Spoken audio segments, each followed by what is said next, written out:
ready for some football. I don't know about you. Who else could it be but your man Lou? Yeah. Who else could it be? Me, your man, Louie T. Welcome to Monday Night Football Overtime. Rams, Niners, NFC West family business. And you know how the family do it. Or do you? This is why I don't stick my nose in family business that doesn't pertain to me. I had a buddy of mine, or you guys know him, King Coop, barber, resident barber, massive Rams fan. And he was nervous about this game. The only thing that kept him feeling confident was the fact that the Niners hadn't won at Levi Stadium in like 2 years. So he's like, hey, everybody else is beating them there. We can do it too. But anybody that knows the Rams have struggled with this 49ers team for some inexplicable reason. They can't seem to beat them. Doesn't matter what. We used to just think it's got to be Jared Goff. He's the problem. He stinks. That's why they can't beat the 49ers. Well, not exactly. Not exactly. This is 5 straight now for Kyle Shanahan and the 49ers over Sean McVay and the Los Angeles Rams. So this is not a fluke. This didn't just come out of nowhere. This is family business. This is why you throw the records out of the window and how a team's playing and what they look like. Throw that shit out of the window when it comes to family business, because at the end of the day, you know me, I know you. So it's essentially who's going to out-execute the other. Whose playmakers are going to step up and make plays. That's what it really boils down to, because at the end of the day, you know what I'm about to do. I know you know what I'm about to do. And you know that I know that you know that I know what I'm about to do. So there are no tricks. There's no secrets. The Rams knew the 49ers were going to try to run it down their throats, and they still couldn't stop it. The Rams knew that Deebo Samuel was going to get the football until he vomited, and they still couldn't stop him. They knew that George Kittle was going to be a part of the offense, and they still didn't stop him. I will never, for the life of me, understand how you can let another team's star player get off when they don't have anything else. That shit will always baffle me. People try to make football out to be a game of rocket science. Look, there are a lot of things that are complicated and difficult about football. You know, the terminology and, your audibles and if this coverage is being played, this converts to that. Like some of that stuff, it'll make your head spin if you don't know, right? However, and some of this stuff, you got to do it on the fly. As a receiver, you got to see what they're in as you're running your route, and you got to convert it to that route to adjust to the coverage that they're playing. And you got to be on the same page with the quarterback. Some of that stuff is complicated. But what's not complicated as a defensive coordinator is going into a game and saying, you know who's not going to beat me? It won't be 19, because they got nothing else. George Kittle might get a couple catches here and there, but 19 is the one. Kittle isn't catching a 6-yard pass and running for an 85-yard touchdown, but 19 could. So you know what I'm going to do? I'm going to take my best defender. This is why you're paying Jalen Ramsey all that money, okay? I'm going to take number 5, and I'm going to put him on 19 and say, anybody else but 19 gets me tonight. And if they do, so be it.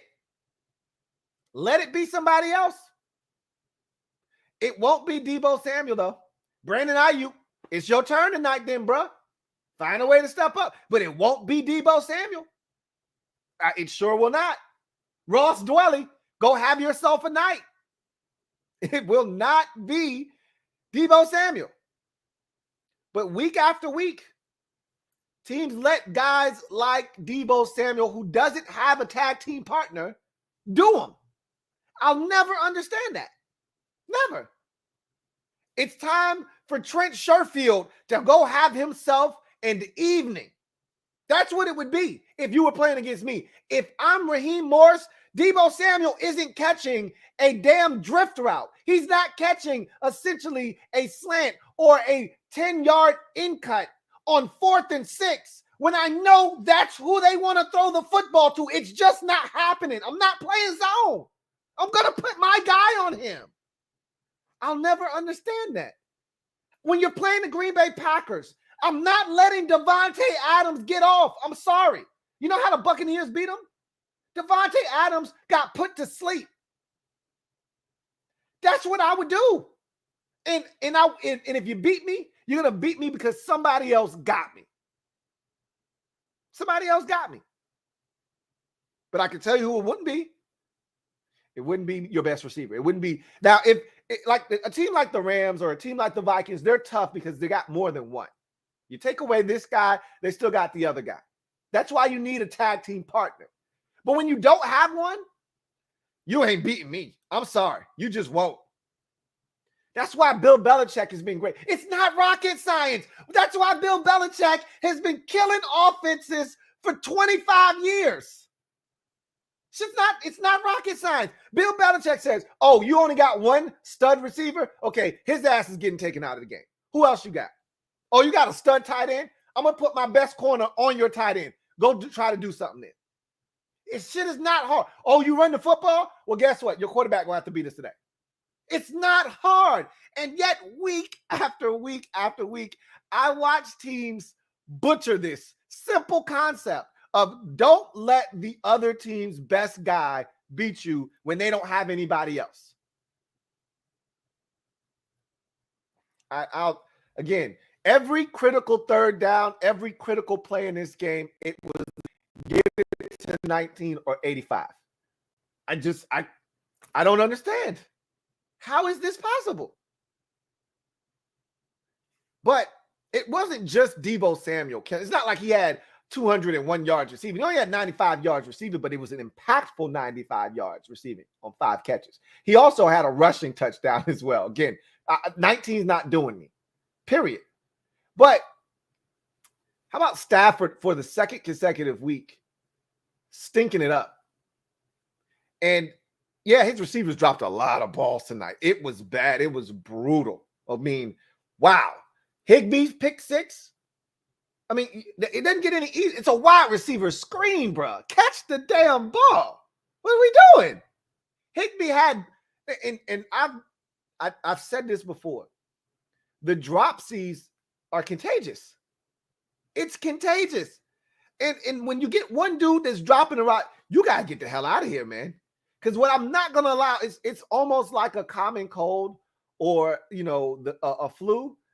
If you've got it and you're not taking care of that situation and you're just being loosey-goosey with, covering your mouth and washing your hands, you're going to spread that shit to somebody else. It's not dissimilar from COVID. The dropsies is contagious. And you saw it tonight. It started with Higbee, and then it went over to Van Jefferson, and then it was Cooper. I mean, everybody got in on the act.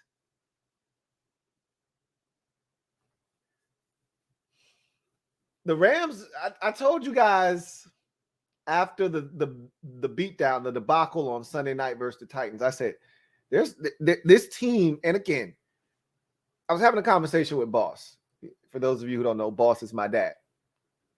And we were talking about the Rams. He said, they trying to buy a championship, aren't they? And I said, Boss, we already know in this league, you can't do that. I'm me being a Washington fan. I know firsthand. We tried to do it in 2000 when Daniel Snyder first took over the team. That 2000 team he tried to buy a Super Bowl ring. You cannot do that. This is the league, more so than any other. And I'm not saying that chemistry doesn't matter in baseball or in basketball, but in those sports, one guy can take over a game and you can win, and you don't have to have chemistry. You get a hot pitcher in the postseason in baseball, you don't have to have 9 guys on the same page. You don't have to have a 25-man roster of guys on the same page. You get one dominant pitcher and another guy that's just pitching well enough, you can win a series. In the NBA, there are only 5 guys on the court from a team at one time. All one guy has to do is get hot. Okay? That's it. One guy. All Steph Curry has to do is get hot. Then there's nothing you can do. Dame Lillard gets hot. There's nothing you can do. All you can do is try to double and get it out of their hands. But there's nothing you can do when they come across half court and they just pull it. And it's bottoms. There's nothing you can do. But in the NFL, guys have to be on one accord. One guy doesn't make a team. You can try. A quarterback can be in fuego. But guess what? If his receiver drops the ball, what difference does it make? He can put it right on the money, just like Matthew Stafford did to Van Jefferson in the end zone, and he dropped the bitch. I mean, what are you going to do?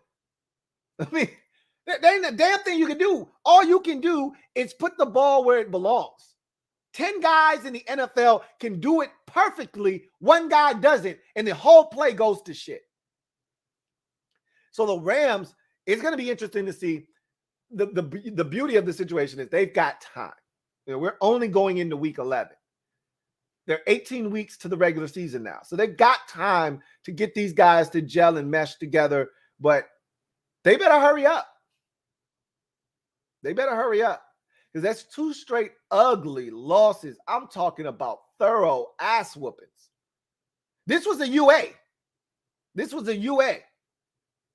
You know, in another week where we've had a bunch of UOs, unexpected outcomes, this was a UA, not Under Armour. This was an unexpected ass whooping. I'm not shocked that the 49ers beat them. It's family business. I already told you. Family business could go either way. I'm shocked at how they thoroughly, this was never a game. And let me say this too. I don't think I said this last night and I meant to. I was so excited for the game last night. I don't know why. Maybe because Washington won and I was just in a jovial mood, you know, but I was truly looking forward to Raiders Chiefs last night. And I don't know if it was just the jerseys and, you know, that Chiefs, you know, white on red, it's clean in that stadium. And then the Raiders silver and black is always classic. I don't know what it was, but I was really looking forward to last night's game. And then I got an ass whooping. I wasn't necessarily looking forward to tonight's game, but I didn't expect an ass whooping. And if I did, it wasn't in the direction that I got it. 2 nights in a row, I've been thoroughly disappointed for an NFL season that has delivered.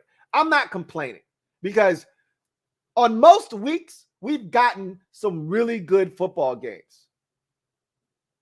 But this week, we really got, I don't want to say 3 ass whoopings because that Dolphins-Ravens game wasn't an ass whooping, but it wasn't down to the wire. You know what I'm saying? This is one of the first weeks. I think week number 6 or 7 was kind of like this one where it wasn't really any real good primetime games. This was disappointing, but I'm more so disappointed in the Rams' approach to this game than anything else. Shout out to Kyle Shanahan, who needed this one bad. You know, Kyle, he was starting to feel some pressure. You know, our guy, Niners fan, shout out to Niners fan who's at the game tonight. So he probably won't be in the chat tonight, but he was at the game and he said, man, I had already bought these tickets. We're going to get our asses handed to us. Well, he was in for a treat tonight, and I hope he enjoyed himself thoroughly. Can't wait to hear how his experience was watching his team essentially disassemble. I mean, take apart the Rams in this game, annihilate them 31-10. So I'm pretty sure he enjoyed himself thoroughly amongst the 49er faithful. And all of a sudden, the 49ers, I mean, the NFC, I've already said this, the NFC wild card is wide ass open. You know, as long as you got 3 wins, you're in this thing. And it's like every team except maybe 2 or 3, the Lions, and I think there's one more team that only has 2 wins. Everybody else in the conference is literally in the mix. I'm trying to think. It's one more team that only has like 1 win. No one in the NFC North, no one in the NFC East, NFC South, no, NFC West, no. I guess maybe I'm tripping. Felt like there was one more team in the NFC that didn't have 3 wins. Thought somebody else only had 2 wins. Whatever. Just about everybody in the conference outside of Detroit is still in it, pretty much, at this point. And so every win is valuable. So this is a big win for Kyle Shanahan because, you know, there are a lot of people, including Niners fan, who say, look, we just need to play Trey Lance, like, what are we waiting on? This is why you don't play Trey Lance, because you still got a shot to make the postseason. That's why you don't play Trey Lance. Until you're mathematically eliminated, there's no reason to put Trey Lance out there. And Jimmy Garoppolo still playing well enough, running this team and giving you a chance on a weekly basis. You're going to stick with this guy because he gives you the best chance. No one is conceding anything. Even though you're not winning a Super Bowl with Jimmy Garoppolo, it means something to make the postseason. Whether you just show up to get eliminated in wild card weekend or not, it means something to make the postseason. No one wants to be sitting home in January. You want to, I've always said this, just get in the dance and then we'll see what happens once we get there. They shut the doors, they lock it, and everybody that's in there is in there. We see what happens after that. All bets are off. We wipe the slates clean. You were 14-3. Now you're 0-0. And we just wiped the slates clean. So you just want to get in. And everybody in the NFC has a chance, including this 49ers team who now sits at 4-5. And for the Rams, you made these moves so you could be the number 1 seed in the NFC. You didn't make all of these moves to be the 5th seed in the NFC and going on the road and having to win 3 road games. That's not why you went and traded for Von Miller. That's not why you signed Odell Beckham Jr. That's not why you made all of these moves. You made these moves because you want the road to the Super Bowl in the NFC to go through LA. Again, these guys, and Robert Woods' injury, that is a crippling injury because, yeah, you got Odell Beckham Jr. and you couldn't have foreshadowed what was to come. Like, getting him now was a necessity. You had to have him. But that you got him before Robert Woods got injured. You figured, man, our offense is going to go to a new level. You know, the guy that benefits the most from this is Van Jefferson because he was about to be out of the mix. With Odell Beckham Jr. coming into the fold, it was going to be Woods, Kupp, and Odell Beckham Jr. And Van Jefferson was going to be pushed to the side. But now he's still got to be a part of the mix. You can't replace what Robert Woods did as a blocker and as a guy that went in jet sweep motion that they handed it to. Like, you can't replace that. He was a tough guy. There's no one on that team that can replace what Robert Woods was for that offense. They are truly going to miss him. That is a crippling blow to their chances. That said, they're talented enough to overcome it. But it's going to take time. It's not going to happen overnight. And I've said this before, and I'm going to say it again, and then we're going to get to the comment section. And I need to talk about the 49ers a little bit before I get to the comment section. But I'm going to say this again. I've said it before. I'm going to say it again. We don't know how Matthew Stafford is going to play in pivotal, crucial moments in meaningful games in December and January because he's never done it.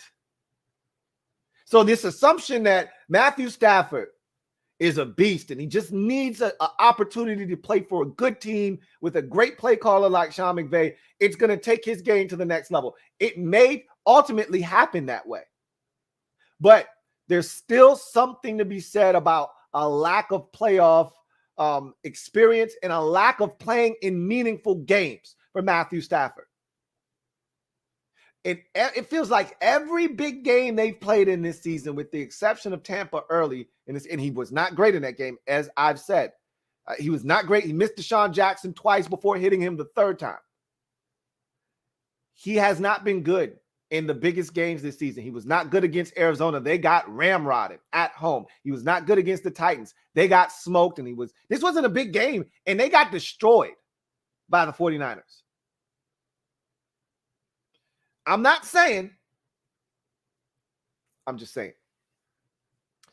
Quickly on the 49ers, this is a big win. It sort of like what happened for Washington and Minnesota with their win over the Chargers. It recalibrates your season. When shit's going sideways and you're starting to doubt yourself, and then you get a big win, it changes the narrative. Because in this league, all it takes is one. Just one win to change your outlook on everything. As fans, we're so fickle because when you lose, the sky is falling. We're the worst team. Fire everybody. You win, and you're like, man, we can do this. We can do this. And then you start playing this game with all these mathematical equations. If this guy plus this guy, and we divide by this coordinator, and we get this guy back healthy, and this guy is able to play like he did this week, it all equals a 5-game win streak. We can do this. All it takes is one to get you start thinking crazy. So, 49ers, you know they're going to run the hell out of the football. That gives you a chance as the season gets later and it gets colder outside. Teams like the 49ers become dangerous because they can run it with the best of them. I still worry about Jimmy G. I still worry about teams that are smart enough to take Deebo Samuel away. Still haven't met enough teams that will do that yet. But there are enough smart teams out there that aren't going to allow Deebo Samuel to kill them and are going to dare them to beat them with. Because if Jimmy Garoppolo is throwing it 19 times, you're probably going to lose the game. That's a recipe for disaster. That's exactly what the 49ers want. They want Jimmy Garoppolo to babysit the offense, make throws when it's required, and they're not going to ask much of Jimmy Garoppolo.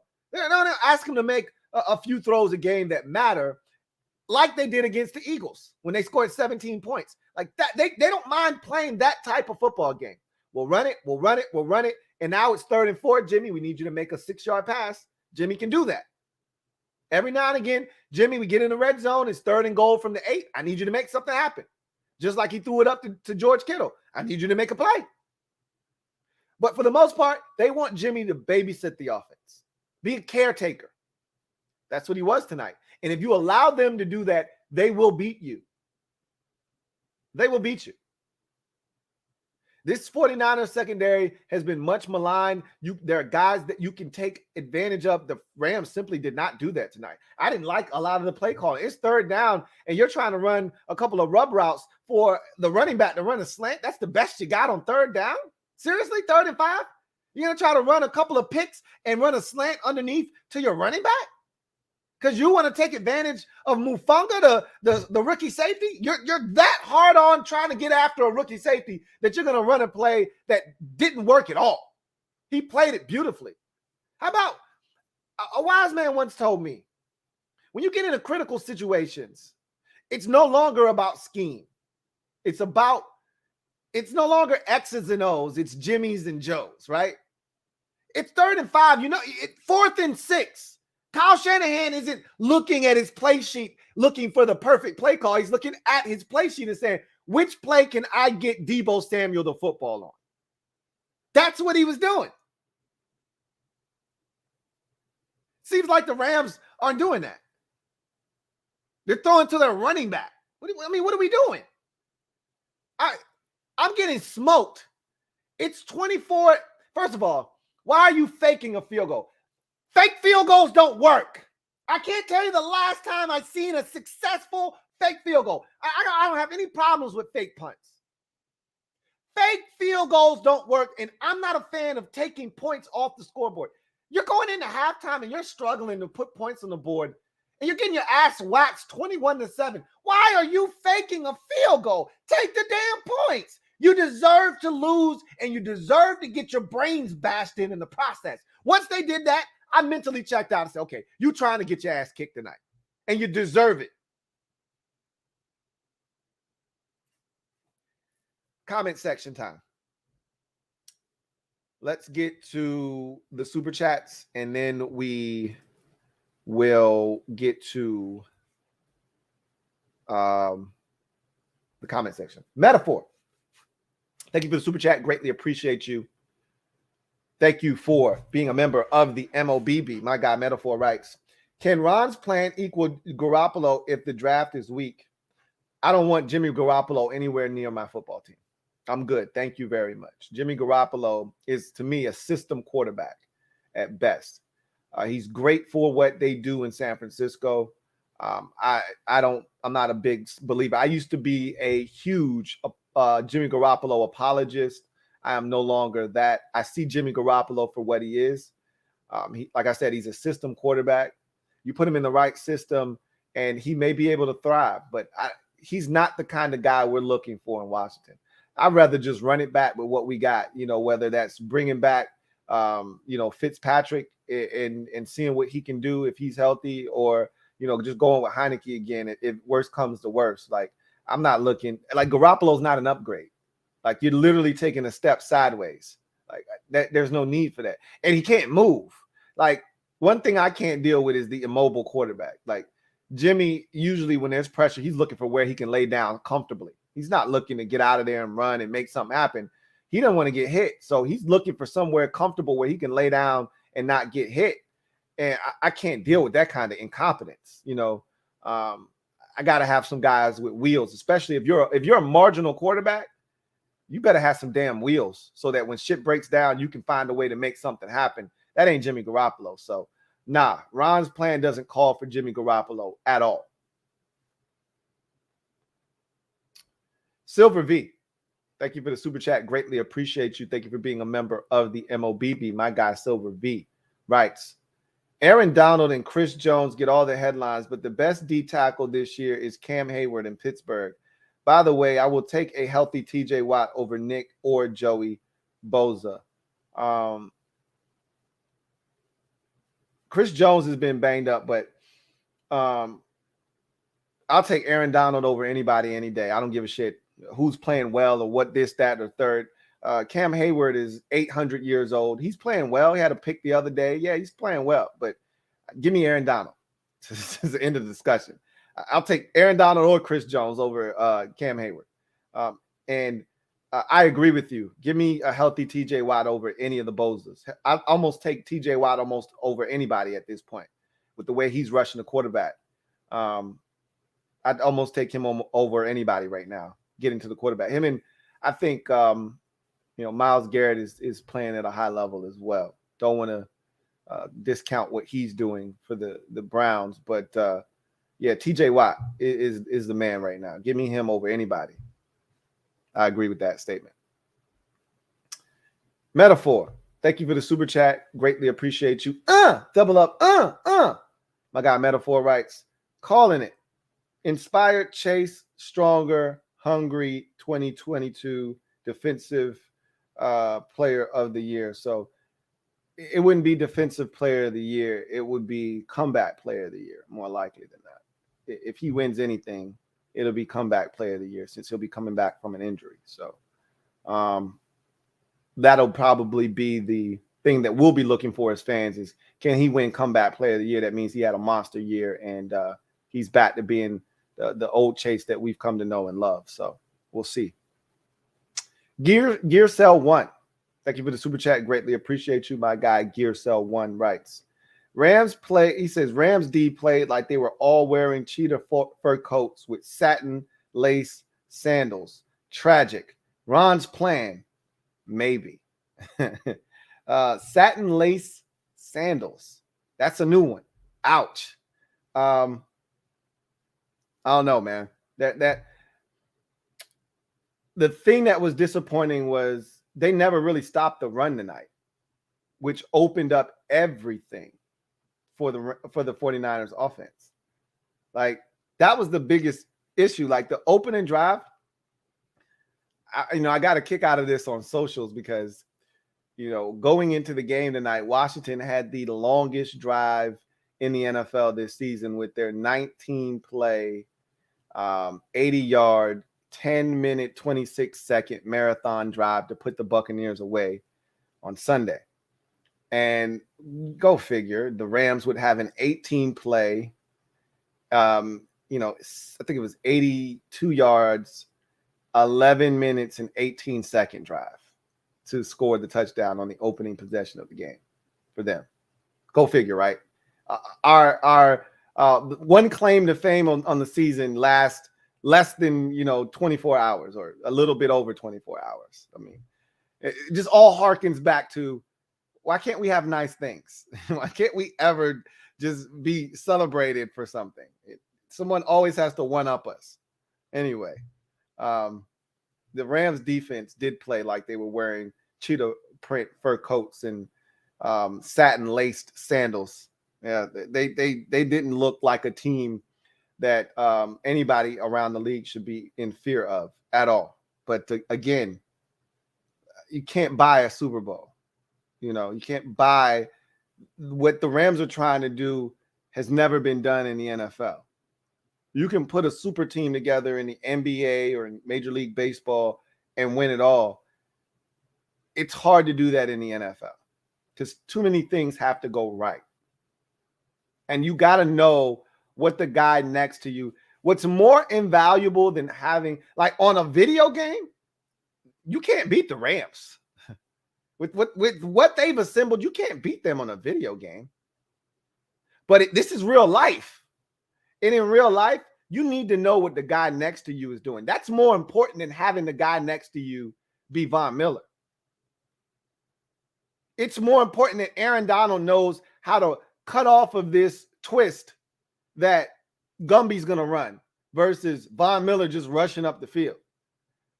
You know, he has to know, hey, I know exactly how Von's going to play this, and I know how to loop off of it. That's more important than, hey, we got Von Miller. So you got to know what the guy next to you is going to do. And if you don't, well, what good is that guy really? So that's why it's important that they find a way to get this continuity.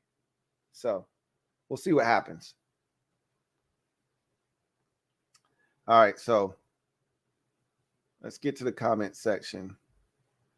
Reese says, Sean McVay looks like the head tech support guy at the electronics department at Walmart. he looks super young, man. It's amazing that Sean McVay still looks as young as he does, and he does look like a tech guy. He really does. Reese says, Van Jefferson couldn't catch claps in a hoe house. Dude has hands like a snake. Get it? A snake has no hands. He was terrible tonight. And I'm a Van Jefferson fan. I think Van is going to be fine. But Van Chick was really awful tonight. So he'll be fine. Everybody was bad tonight. It wasn't just him. You know, nobody was good for the Rams. Stafford was terrible tonight. Tyler Higbee was awful tonight. Van Jefferson. It was really the entire offense. Just they didn't have it tonight. Didn't have their fastball. HHC Lunar writes, does anyone know what happened this weekend? Who is even good anymore?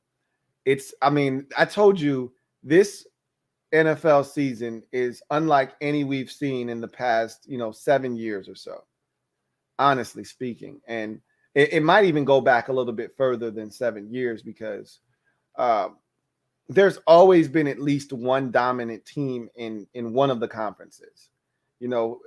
Just about every year during the Brady era in New England, the reign of terror, the evil empire, they were pretty much dominant every year, maybe for, sans for like 3 or 4 of those years out of 20. Brady went down one year. They didn't make the playoffs, but they still won 11 games. Crazy enough. There was a couple of seasons in there where we were like, oh my God, this is it. It's over. The dynasty is over. The reign of terror is over. And that last year Brady was there when they lost to Tennessee. That wasn't a very good Patriots team. But even still, the Chiefs were good. You know what I'm saying? Like even the years where the Patriots weren't good, the Saints were 13-3 and they won the Super Bowl. There's always been some dominant team. Even 2019, when the 49ers went to the Super Bowl, they were the dominant team in the league that year. Chiefs were dominant in the AFC, but the 49ers were the team to beat in the NFC, and it wasn't even close. There's always been one of these teams. It's been the Chiefs the last, 3 years, two years in particular. But the 49ers were right there in 2019. The Eagles were that team in 17. Even when Wentz went down, they still kept the party going. Like, there is no dominant team this season. There's no team in the NFL right now with one loss. Not a single one. Like, that doesn't even make any sense. I can't think of the last time we've gotten this deep into the season and there wasn't a team with no losses or one loss as we enter week, 9, 10, 11, into that stretch of the season. But here we are heading into week 11, And everybody's got at least 2 losses. At least 2 losses. Both conferences. And just about every team has an ugly loss charged to their account. Now, if you're the Cardinals, you're like, hey, we didn't have Kyler Murray, but I'm like, hey, you lost to Aaron Rodgers without their entire receiving core. I'm not saying, I'm just saying, I don't really give a shit. Like, everybody's got a bad loss charged to their account. The Titans lost to the Jets. Yeah, I don't care that you didn't have your top 2 receivers in that game. You can't lose to the Jets. I'm sorry. There's no team that hasn't lost to a team that you said they should have beat them. Everybody's got a bad loss charged to their account. When you look at their bill for the season and you say, what's this charge right here? You lost to the Jets?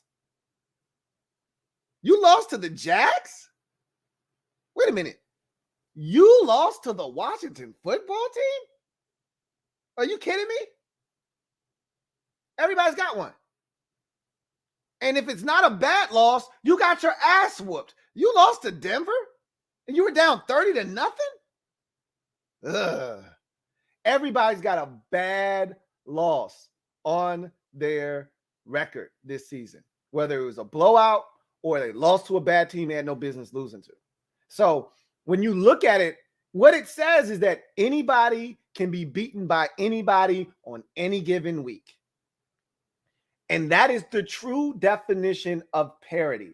And even though we like to act as if that exists in the NFL, generally the best teams usually win in this sport. That's why we have the haves and the have-nots. That's why there's the elite in the upper echelon and the 5 or 1%ers sometimes in the NFL. Then there's this humongous middle class, and then we have the have-nots down at the bottom. And there's this discrepancy between the two because the haves, the elites, the 2%ers, they usually beat up and feast on the have-nots. You don't usually see Buffalo losing to the Jacksonville Jaguars or the Tennessee Titans losing to the New York Jets. You generally don't see those types of things happening, or the Miami Dolphins beating the Baltimore Ravens, because those teams end up 13-3 because they beat up and feast on teams like that. But this year, the best record may turn out to be, 12-5. 13-4. I can't see anybody having a better record than 13-4. When we're at this point of the season and everybody's got at least 2 losses, you're going to lose at least 2 more games. With 8 weeks left of football, you're going to lose at least 2 more games. Unless somebody gets super hot, I can't see anybody having better record than 13-4. And that's crazy because there's usually a 15-1 or 14-2. There's usually no worse than a 13-3. Somebody's 13-3. That's not going to be the case this year. 13-4 is going to be as good, and 13-4 is the equivalent of 12-4. With the 16-game schedule. So it's going to be crazy. But I said this 2 weeks ago. I told you guys, I tweeted this out on socials. I said, look, it's time for us to admit that we don't know shit about the NFL. We think we do. We have no idea. Some of you are finally coming around because it took 3 weeks of you getting your brains bashed in with these mind-boggling outcomes for you to go, okay, I really don't know.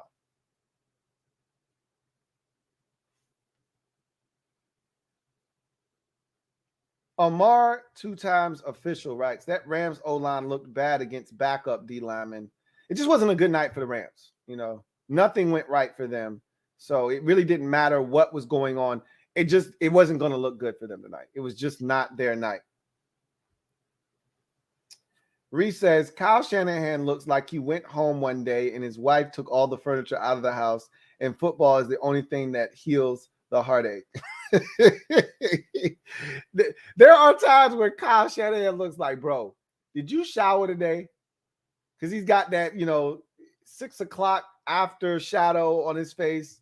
You're like, bro, what the hell? You can tell, though, some of these dudes, Like, they sleep at the office. Like, they didn't go home. You know, they showered now. I'm not saying they didn't shower. They showered at the facility, but they didn't go home. You know, and the wife knows what's up. They know, like, this is what they signed up for. During the season, your husband may not be accessible. And, you know, when you're struggling the way the 49ers have been this season and the heat starts to kind of mount a bit and they start to turn up the heat in the kitchen and it's getting hot, you got to put in extra work. And there's a couple of times I'm like, hey, Kyle, bro, go home, shave, take a bath, get some rest. Let's try again in the morning. He's like, no, I had to stay up. I got to figure out a way to beat Sean McVay and the Rams. It worked. It worked. Amar two times official, writes, Debo, running back 1, wide receiver 1, tight end number 2, laughing my ass off. Been a huge fan of him since South Carolina, man. Beast. Absolutely. You just said it. He's their RB1, even though don't disrespect Elijah Shucks. I can't think of his last name. From Louisiana Lafayette. He's playing good this year. He's playing some good football. But then again, it's Kyle Shanahan's offense. You know, anybody can have success running the football. But I actually think he's a good quality running back. But Debo is their everything offensively. That's a fact. Amar, 2 times official, writes, Lou, what would you have called that interception that wound up not counting? Laugh my eyes. I could think of a few. First thing that came to my mind was an ass-in-t, like a, INT, ass-in-t.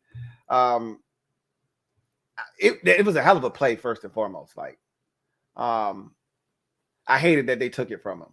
You know, anytime, just like we hated that the Robert Hunt touchdown didn't count. I hated that interception didn't count because that was a hell of a football play. But that's the first thing that popped in my mind. Yeah, it's corny, it's whack, it's garbage. I know, but that's the first thing that popped in my mind when I saw it. It was, and I was watching the Manning cast, and they were joking about it as well. But anyway, Amar, 2 times official, says San Francisco might have something to say about us trying to get that seventh seed.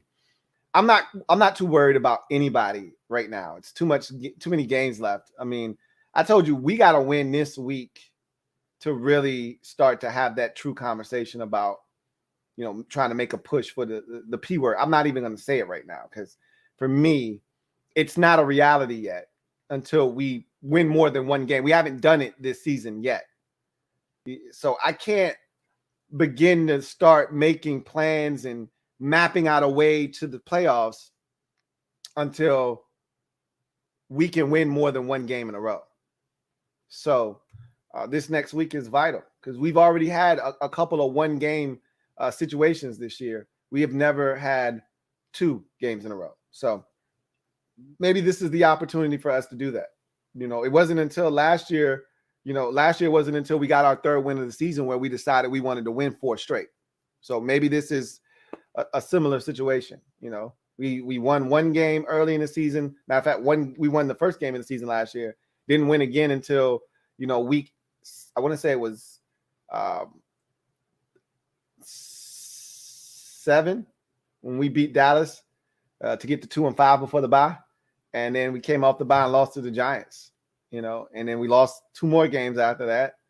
And then finally got, we lost another game, the Lions game, and then we got hot and won 4 in a row. So we'll see if this 3rd win is the lucky number for us, 2 back-to-back years where, you start to get on a little bit of a streak. We'll see. But there are a lot of teams ahead of us, but it doesn't take much to leapfrog these teams. Like I'm not worried about anybody because there's too much football left to be played. But we're 3-6. Not like we're 4-4 or we're 5-4. We're 3-6. So it doesn't take much. The 4-6 Philadelphia Eagles are ahead of us. The 4-5, San Francisco 49ers are ahead of us. The 5-5 Carolina Panthers are ahead of us. The 4-6 or 4-5, excuse me, Minnesota Vikings are ahead of us. There are plenty of teams ahead of us. We got work to do. I'm not tripping about that. Because when it's all said and done, the dust settles, the smoke clears, everything will work itself out. If we're good enough, we'll make it. If we're not, we'll be at home. So we'll see what happens. Got a super chat. Let's take this real quick from Metaphor. Thank you for the super chat, Metaphor. Greatly appreciate you. My guy Metaphor writes, that Rams' longest drive is such BS. Had a running clock, even out of bounds, no timeouts called, like by Tampa or a 2-minute warning. We keeping the title, Lou. You know, I read about that. You know, some people were saying, look, they're not taking this from us because we did ours when the other team was trying to stop the clock. We did ours when we caught, like, for instance, Adam Humphries caught a ball and he fell out of bounds and it stops the clock. Like, you know, Buccaneers used all 3 of their timeouts on our final drive, like plus the 2-minute warning, as you mentioned. So there was a conscious effort to stop the clock, and the clock was being stopped once you had anything go out of bounds. So in that regard, yes, our drive is probably more impressive, but the facts are what they are. Okay, the Rams drive technically is now the longest. I mean, we can sit here and argue about why their drive is longer than ours, but it's longer. I mean, you know how hard it is to put together a touchdown drive that's over, 8 minutes of one clock, one quarter's clock? No, hard that's to do. And to have it done in back-to-back, and to have it done twice in 1 week is astonishing. So hats off to the 49ers. What they did tonight is ridiculous. That 49ers drive was outstanding. And it really set the tone for the game is what it effectively did. So I digress. Let's see. Reese says, Debo caught that pass over the middle and told the Rams, yo, man, I'm out of here. Word to your mother. I heard it. He was it's amazing to me that he, first of all, was allowed to get open on that play. And then he's a hard dude to tackle, though. I'm not going to sit here and act like Debo Samuel's an easy guy to get down, because when he gets the football, he's an angry runner. He turns into a pseudo running back. He's just hard to bring down. So I wasn't shocked that he slipped through a tackle and took off on him. Amar, 2-times official, writes, I think the pressure is getting to Stafford, literally and figuratively. Hell, the whole team and possibly the coach. Sean McVay wants to win so badly at all costs. You're seeing it.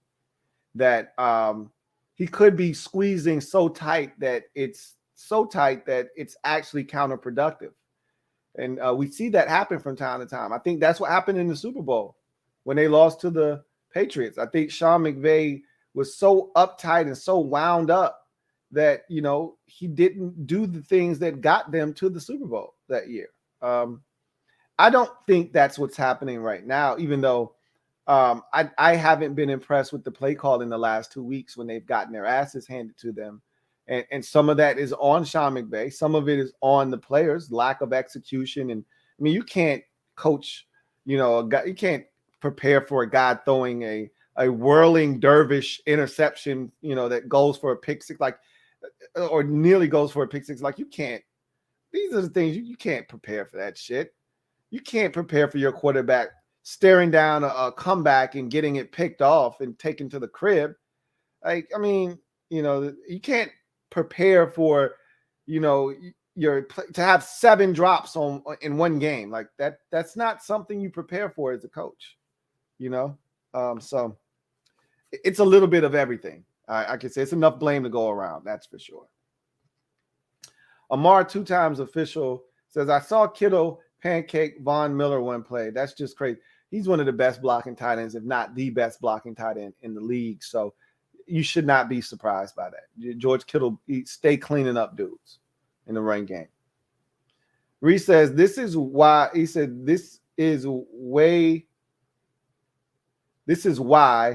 Aaron Donald isn't as good as guys like LT. He has too many games where he's completely non-existent. I disagree with that assessment. I mean, we never agree on these things. You think that Adam Vinatieri is the best kicker. I think it's Justin Tucker. We always agree to disagree on these things. But LT plays linebacker. It's hard to compare the two. I can just tell you that what Aaron Donald does is more impressive because he plays at a position where it's easier to have him double team. LT, you didn't know where he was going to line up. It's hard to double team a guy that's blitzing up there. Like, you can scheme ways to get LT free. You know, there were ways to get him one-on-one matchups, and you could move him around. He could line up here. He could line up there. He could blitz from here. He could blitz from there. He was a menace, was LT, and he was a hell of a football player. And I don't like, you know, using one guy to diminish another. So I'm not going to sit here and talk about LT like he wasn't one of the greatest of all time, because he absolutely was. A lot of what you see done today from an offensive standpoint originated with teams trying to block Lawrence Taylor. That said, Aaron Donald doing what he has done in his career from the defensive tackle position is unheard of. And it's easy to double team an interior defensive lineman because you can just take the guard and center and say, all right, you two get this guy. What teams have done is they've gotten smarter. And I've seen the Rams do this before. They'll overload one side where they'll shift 3 linemen to one side of the center and have one guy rush from the other side. And now everybody on one side has a one-on-one matchup. Now, of course, all you can do is say, hey, guard, you go all the way around and you go help double team Aaron Donald. But it's still a tough ask of your guard on the opposite side of the field. And then I've seen teams, and this is what I think is more commonly being done now, is you just go to a 5-man front where you just bring in either extra defensive tackle or another rusher, and you say, all right, everybody get over one lineman, and now each lineman has a responsibility, so you get 5 one-on-one matchups. You still can keep your running back in and say, hey, you don't go out for a pass, you stay in and you help double on Aaron Donald. But, you know, you don't necessarily want to have to do that. But Aaron Donald, he's a game wrecker. He's a guy that can take over a football game. And the fact that you say he was non-existent, he was probably non-existent because he was getting double and triple teamed the entire game. If a guy is getting doubled and triple teamed for the vast majority of a game, and he doesn't record a sack or he doesn't have any impactful plays, then somebody else needs to, because he's doing his job. So even when Aaron Donald doesn't record, a sack, he's impactful, period. Got a super chat, and it's from F. Altus. Thank you for the super chat. Greatly appreciate you. My guy F. Altus writes, hey, Lou. He said, was busy, but big win. He said, in red zone TDs, forced 3 and outs, and 8 by captain on turnovers. He says, hell of a final drive, too. Manning cast curse strikes again, LOL. Taylor returned to Carolina, another revenge game, LOL. So who was on the Madden cast last week that played this week? Because they weren't even on last week. We got the Steelers and the Bears. Nobody was on. So I don't think anybody was up there. So I don't think it struck again tonight. I don't think. Don't quote me on that. But anyway, I didn't even realize that, until they brought it up tonight, that there's this Manning cast curse now, where if you're up there and you're like, what'll be interesting to see, and I'm going to check now because I'm petty. I want to see if the Nets beat the Warriors tomorrow, because Draymond Green was on the cast tonight, and they got the Nets tomorrow. So if they lose that game, maybe there is something to this. And if I'm a player, I'm like, nah, bro, I'm good. I'm a pass. I'll catch y'all on the flip side, but yikes. Anyway, it was a huge win yesterday, a massive win. One that we needed desperately, and now the key is to build on that. And we'll see if we can do that or not. Like I said, the consistency is the key, which is something that has eluded us all year long. And got a golden opportunity. This game that we're playing against Carolina this week is a double whammy. It's a big one because the Panthers are one of those teams vying for, one of those wild card spots. One of those, I'd like to think that 2 of the wild card spots are already spoken for, but really it's just one. So there's about 8 teams in the NFC fighting over 2 wild card spots. And the Panthers are one of those teams that we're fighting with, if we're serious. We may not be serious, and the Panthers may be serious about trying to get in as a wild card. They're still thinking about why not us win the division. They're looking at Tampa Bay now, who's 6-3, and they're sitting there at 5-5, and they're saying, shit, why can't we win the damn division? Tampa Bay's over here tripping. So we'll see. We'll see what happens. But they're in front of us. If you want to control your own destiny, and I don't like saying that because that's not a thing.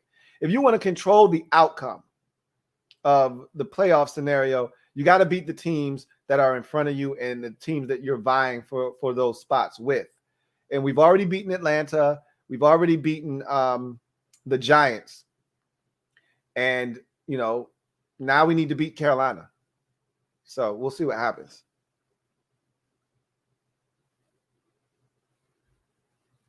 Let's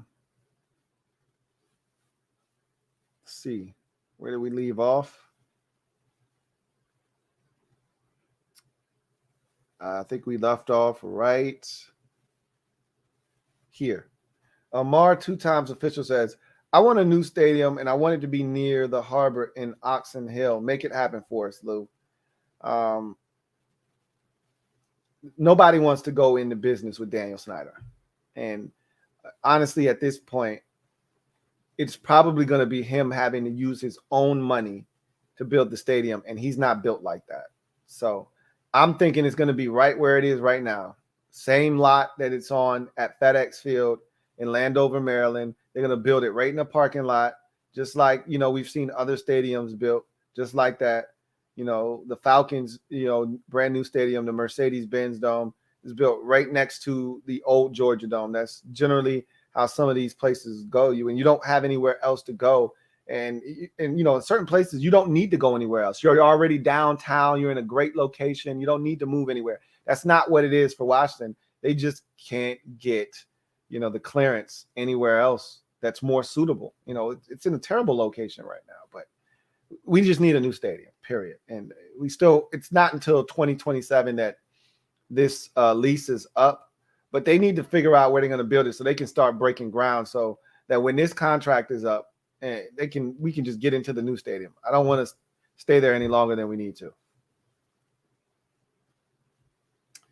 Reese says they should have given K'Wan Williams that pick. Not many more glorious than a booty interception. That was a hell of a play, man. It really was. But there was interference on the play. So there is that. But Henny Knight. Oh, no. That one wasn't for me. Reese says a posterior pick, an anus interception, a gluteus grab, a hind grind. They had to give him that one. I thought they were going to pick up the flag because it seemed like they were talking for a little while, but they kept it there. Henny Knight says, damn, Reed in here lining up comments during the whole game. Jesus, give some people a chance. No, he got here first. He lined up his comments. Let that man live. He got in here and he started putting his comments in there, man. I ain't mad at him. Amar 2 times official says, yo, Phillip Rivers out here talking about how he played in the AFC Championship on a torn ACL. What the F? Some people just built different. Ain't no way, boy. You say that as if you never heard that before. It's almost as if you didn't know that Phillip Rivers played on a torn ACL. We're all aware of this. I mean, if you've been watching long enough, if you've been following close enough, that he played that AFC Championship game. It's a hell of a run by Phillip Rivers that year in the playoffs. And, he almost pulled it off. It was a gutsy performance. Donovan McNabb played the whole second half against the Arizona Cardinals on a torn ACL. You can play on a torn ACL. You just can't cut and you can't do the things that you normally do. And once it's torn, you can't do any more damage to it. But, there aren't many positions on a football field that you can play with a torn ACL. Quarterback is one of them because you don't have to cut. You don't have to, do anything where you have to move laterally as a quarterback. You can move straight back, stop, and throw. So, when the ACL comes into play is when you try to move laterally, there is no lateral movement. So your knee would just give out. So you could play, and Donovan McNabb did it, but his game was more so. It's not surprising Phillip Rivers. First of all, you gotta be tough as nails to do that. Like, not everybody's built to do that. I make it sound simple, like, oh yeah, you can play on a torn ACL, but no, you can't. And most guys, how much pain you're in when you first tear that thing, and how it swells up, and all of the issues that go along with the torn ACL. It's not something that you should do, but it was the situation. Like Phillip Rivers, like, look, I played my entire career to get to this point. I'm not giving the keys over to, the backup quarterback. No way. If I'm going to lose, I'm going to lose with this torn ACL. But I'm going down with me, shooting every bullet in the gun.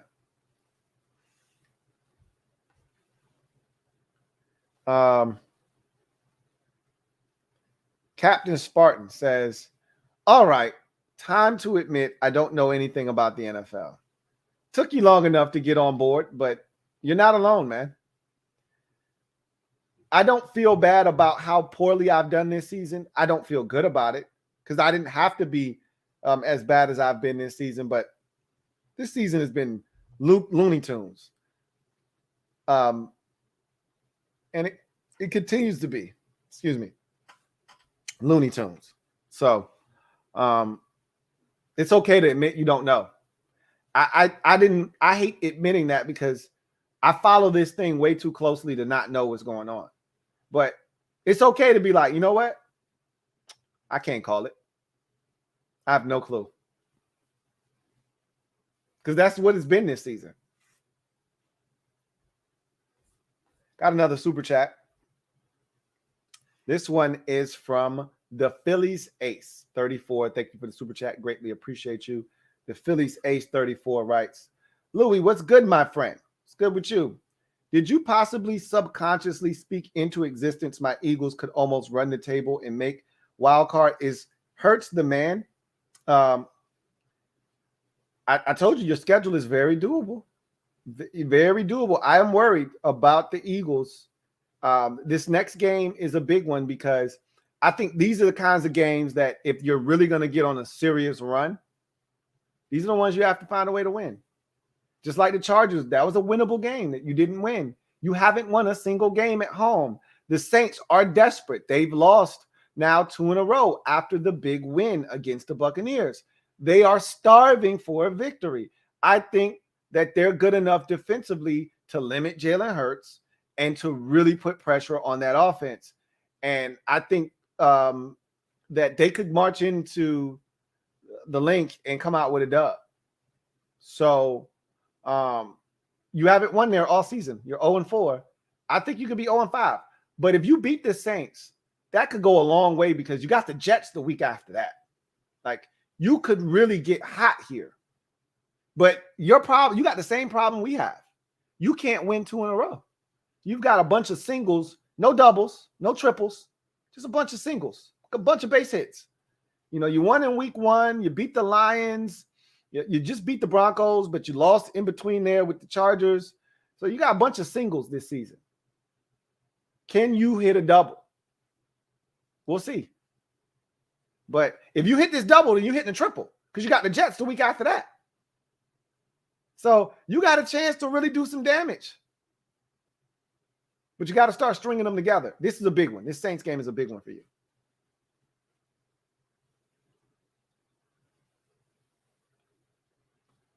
We'll take a couple more and then we'll get out of here.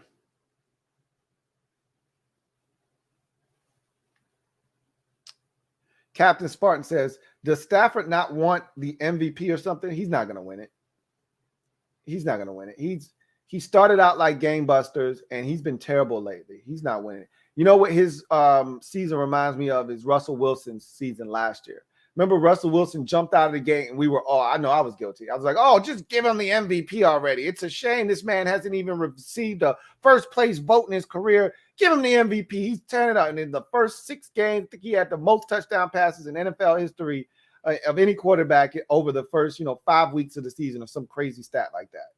And then this man went on this interception streak where they were getting their asses kicked, and he was throwing pick after pick after pick. And that's what Stafford's doing right now. That's what Stafford's doing. I think this is the second week in a row he's had multi-pick game, and he hasn't played well of late. So he's not winning the damn MVP. But it's still wide open because no one's really grabbed that MVP race discussion by the horns and said, hey, this is my trophy. So we'll see what happens. I don't think it'll be Stafford. HHC Lunar says, I don't know anything anymore, man. Just too damn unpredictable. That's the way I like it. That's the way, I like it. That's the way, I like it.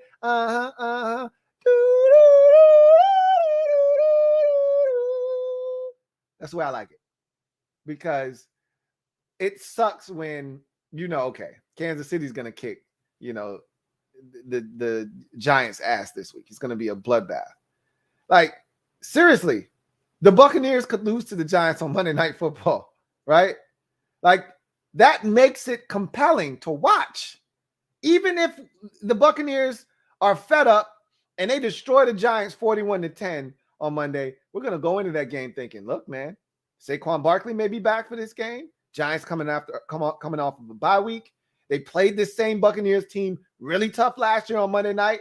And if not for what a lot of people think was a blown call on a 2-point conversion, they go to overtime and potentially beat this Buccaneers team last year. So why can't they give them a run for their money this year? Like, that makes it fun, right? This isn't college basketball. Nobody wants to see, Duke play Kentucky, which is what you want to see in college basketball.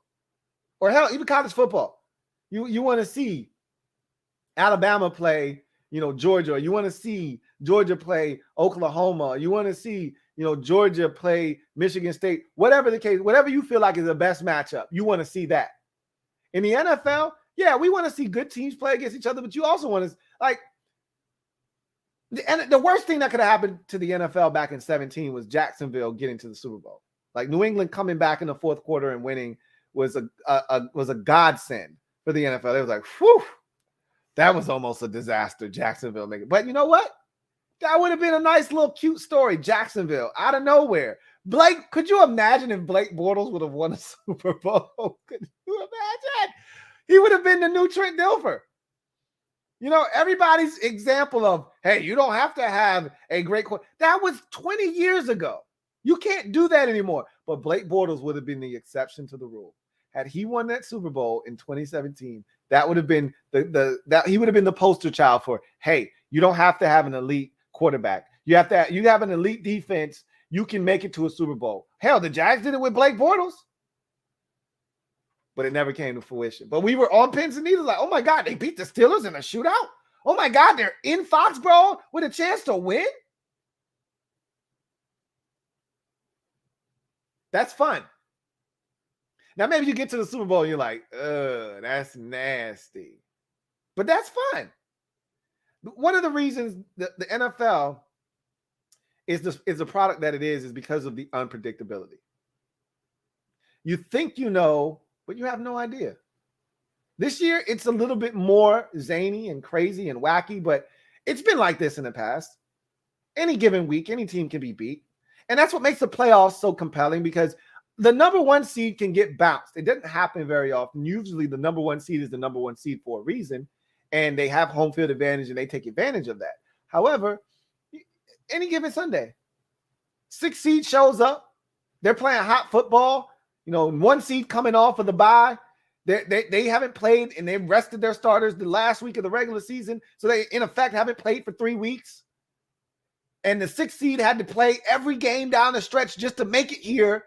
And so now they knocked off, the 3 seed in wild card weekend. So now they're in a divisional round. And this 6 seed's like, we don't give a shit. Bring it. And next thing you know, you run into a buzzsaw. That's why we love football. The unpredictable nature of it. Some things you feel like you know, but there's a lot that you don't know. Who thought Tampa Bay was going into Green Bay last year and winning? Not all of us. Some of you thought that. I didn't. But they did.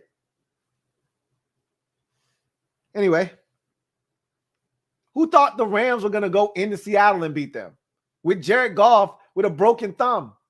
I didn't. It happened. HHC Lunar says, no one wants the Heisman or MVP this year. That's what happens when the entire league is having the kind of parity it's having.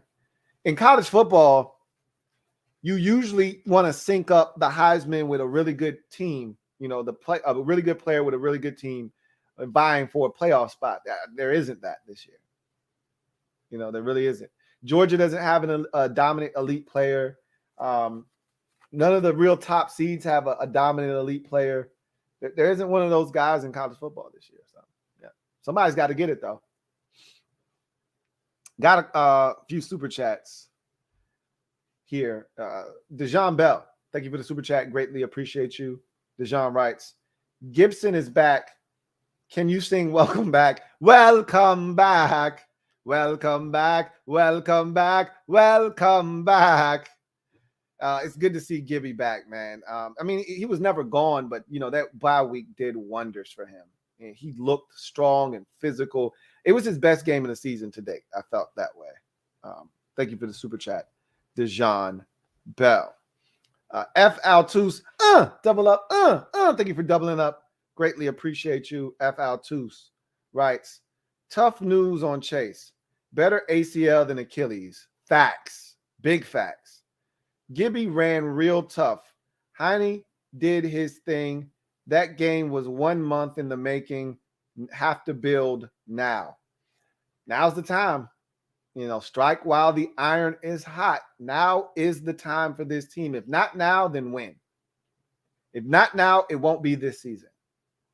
Because this is the stretch of football where we're going to determine whether, and I said this already, this is the stretch of football that's going to determine whether the final 5 weeks of the season matter or not. Right here. Right here. Right now. Right here. Right now. These are the 3 games. The next 3 weeks. At Carolina, home for Seattle on a Monday night, at Vegas. These 3 games are going to determine if the last 5 games against NFC East opponents at home for Dallas, at Philly, at Dallas, home for Philly, at the Giants. We're going to find out if those 5 games matter by these 3 games that we're going to play the next 3 weeks. Thank you for the super chat, F. Altus. The Phillies Ace 34. Thank you for the super chat. Double up. Thank you for doubling up. The Phillies Ace 34 who writes, one thing that has been true, we have beaten every bad team convincingly. So does that scare you? And the next game after the Saints is the Giants. Hats off to Heineke.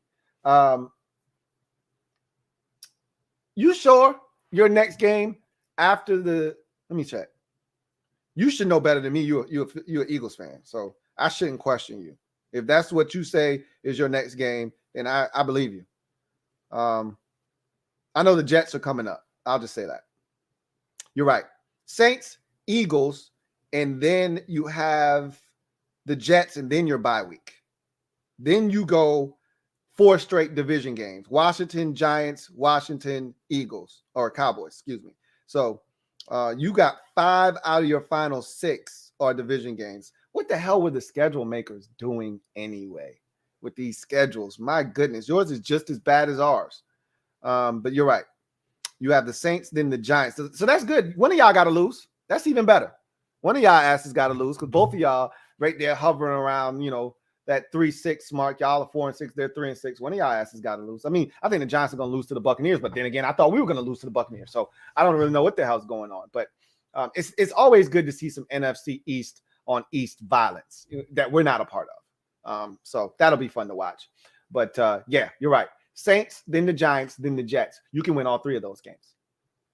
You can win all three of those games. So yeah, I want to see what's going to happen.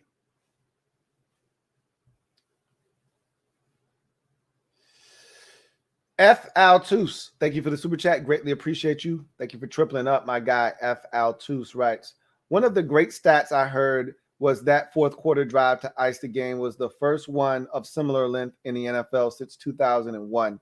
Quality stat there. Quality stat that, he says.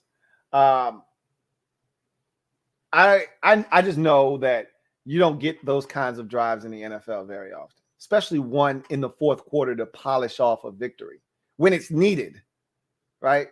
Like, it's one thing if a team is giving up, they're getting their brains bashed in, and, you know, the Buccaneers were fighting desperately to get off the field, to get it back to Brady, to try to avoid the upset. So it made it that much more special that we were able to get it done, you know. So it was a hell of a drive, for sure. Let's see. Let's get back to the comments. Oh, we are pretty much out of time.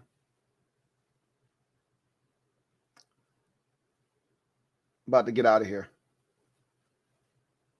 I'm going to take this last one from Derek B. Derek B. Thank you for being a member of the MOBB, who writes,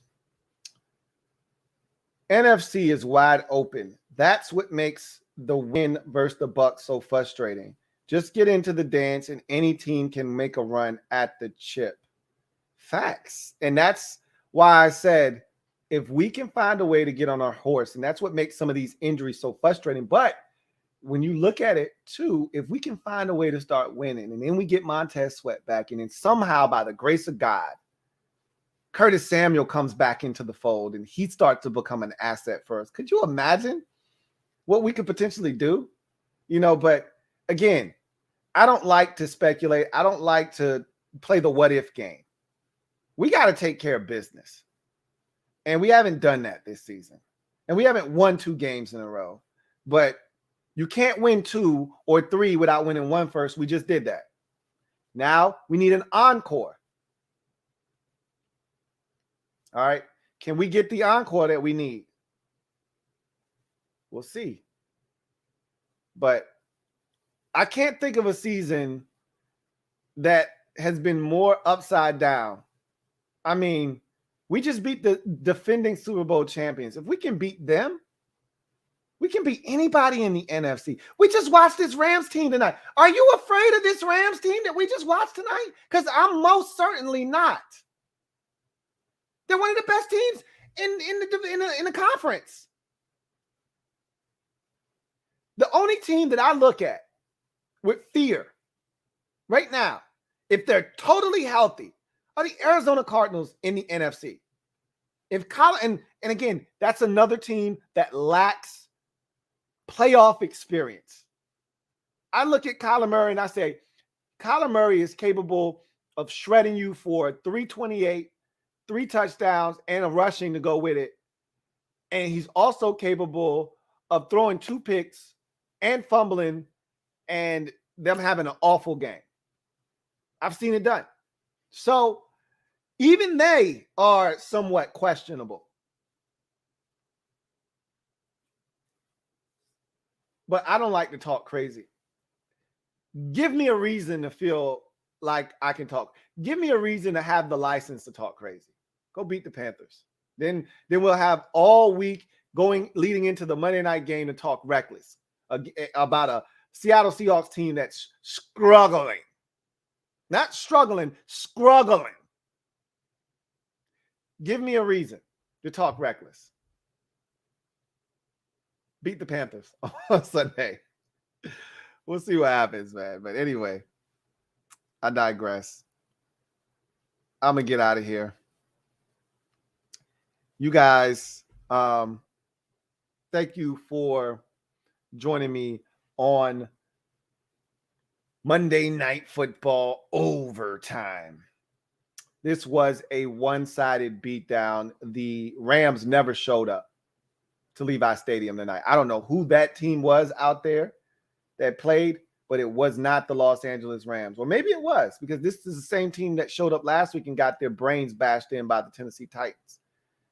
This 49ers team owns the Rams anyway. So I shouldn't have been surprised, but I'm surprised by the outcome being as wide of a margin as it was tonight. This game was never in doubt. After they faked the field goal, I gave up on them. You don't want to win tonight. You bullshitting around. You think this is a game. You think this is a game. You ain't serious. 49ers 31, Rams 10.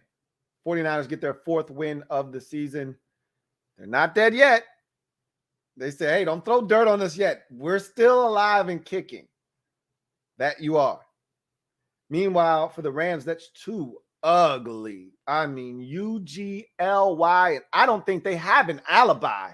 Those shits were ugly. Yeah, they were ugly the last 2 weeks. I mean, beatdowns. One at the crib, one away from the crib.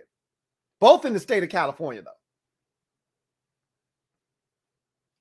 Rams, you got some explaining to do.